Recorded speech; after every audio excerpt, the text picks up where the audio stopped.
D'abord, beaucoup d'émotions. Ça m'a vraiment fort touché. On avait aussi eu cette grande joie de l'accueillir ici en Belgique il y a quelques mois, ce qui m'a donné l'occasion d'ailleurs de le côtoyer davantage. Oui, vraiment, c'était pour moi une grande émotion. Et puis, le fait qu'il soit décédé le lundi de Pâques, voilà, m'a rempli aussi d'une grande espérance.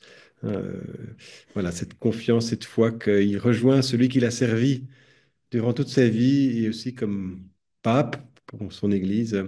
C'est l'espérance qui m'habite aussi. À mes yeux, le fil rouge de son pontificat, c'est la miséricorde qui traverse tout son pontificat, qui nous invite très concrètement d'ailleurs à accueillir pour nous-mêmes la miséricorde, à tous les niveaux de l'Église aussi, parce que nous sommes tous pécheurs, mais aussi à être témoins de cette miséricorde, signe de miséricorde pour le monde d'aujourd'hui, en faisant de l'Église non pas une forteresse qui se réfugie derrière ses certitudes, mais bien un hôpital de campagne, comme il aimait dire, hein.